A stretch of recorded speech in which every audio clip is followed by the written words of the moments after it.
Полни улици и маркети, метежи во кафулињата и чајджилниците. Ваква е сликата во Скопската општина Чаир, каде изминативе денови се регистрирани најмногу случаи на заразени со COVID-19. Институтот за јавно здравје во изминатите 24 часа регистрираше 11 новозаболени.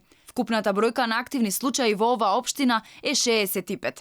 Бројките се алармантни, но за кого како. Од она што го забележа екипата на Алфа, се чини дека голем број од граѓаните не ги почитуваат препораките за заштита. По улиците можеа да се забележат граѓани кои носат и кои не носат маски. Но кога прошетавме да видиме што се случува по кафулињата, забележавме дека на масите седат некаде по 5, некаде по 6 луѓе на маса, па имаше и дури и повеќе. И никој не носеше маска. Дел од жителите на општина Чаир не се плашат од коронавирусот. Некои велат дека тука мерките за заштита не се почитуваат доволно. Според нив, тоа е една од причините поради која секојдневно расте бројот на заразени. Граѓаните се свесни дека зголемениот број на новозаразени се должи на непочитувањето на мерките. Оние со кои разговаравме признаваат дека тука дисциплината не била на највисоко ниво. Не се држи растојание, не се почитува, едноставно не се почитува. Ниту полицискиот час кога беше не се почитува. Не се почитуваат, секој треба да се плаши, мислам не дека не се плашам, работам во болница, али треба да се почитуваат препораките, маски, ракавици кога ќе се влезе нели во маркети, секој ако се заштитува, помалку ќе има заразени. Па Бога ми се плашиме. И за плашење е. Дали тука се почитуваат мерките? Носат ли сите маски? Многу слабо. Многу слабо е, сами гледајте, многу слабо. Не се плашим са од својот Господа тоа.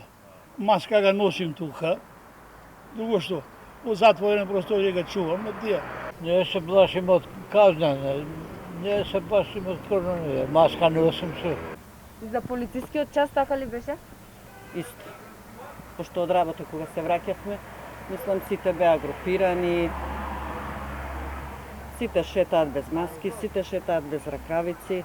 Што да ви кажем? Од Центар за јавно здравје велат дека ова се должи на семејните собири и непослушноста на граѓаните. Според нашите епидемиолози, епидемиолошки анкети што ги прават секој ден нашите епидемиолози, тоа се должи прво на непочитување на мерки и на семејни собири, значи групирање на повеќе луѓе во затворени простори. Еве само за Чаир денеска конкретно од 11 случаи 8 се од 2 семејства. Значи од едно семејство имаме 5, од другото имаме 3 нови случаи. Значи се работи од исти семејства.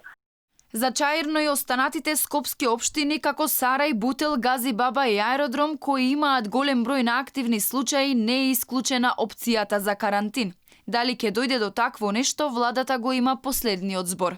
За сега се е само најава и размислување.